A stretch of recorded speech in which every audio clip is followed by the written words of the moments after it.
দেশে কোরবানিযোগ্য গবাদি পশুর কোনো ঘাটতি নেই, বরং চাহিদা মিটিয়ে উদ্বৃত্ত থাকবে 22 লাখের বেশি পশু। রোববার দুপুরে সচিবালয়ে এ তথ্য জানান প্রাণী সম্পদ মন্ত্রী মোহাম্মদ আমিনুর রশিদ।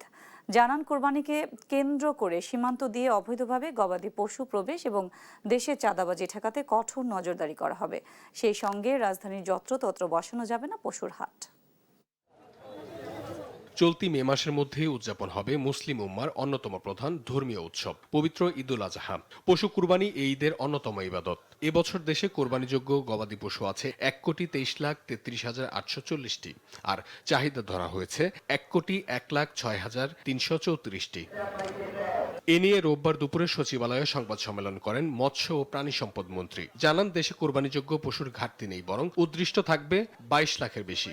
বর্ডার দিয়ে অতীতে যে পরিমাণে আসতো, আমার ধারণা গত বছর তার 1/4 আসে নাই, অথবা 1/10 আসছে। এই বছরে গিয়ে আরো জিরো হবে। ভারত থেকে পশু আমদানির খবরকে গুজব আখ্যা দিয়ে তিনি বলেন, যাতে অবৈধভাবে গবাদি পশু দেশে ঢুকতে না পারে সেজন্য কঠোর নজরদারি থাকবে। রাজধানীতে 27টি পশুর হাট বসবে জানিয়ে মন্ত্রী বলেন, যত্রতত্র বসতে দেওয়া হবে না পশুর হাট। পশুবাহী ট্রাকে চাঁদাবাজি বন্ধ করা হবে। রাস্তার গাড়ি, বিভিন্ন অঞ্চল থেকে ট্রাকে গরু বহন করা হয়, ওখানেও প্রশাসনিক লোকজন যথেষ্ট সচেতন থাকবে, যাতে করে কোনো অবস্থাতেই ব্যাপারীরা বা যারা গরু বহন করে তারা যেন কোনো হয়রানির মুখোমুখি না হয়।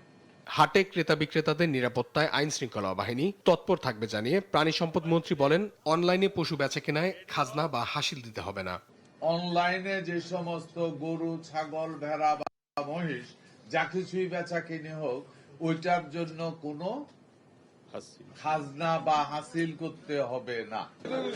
অঙ্কন চৌধুরী, দেশ টিভি, ঢাকা।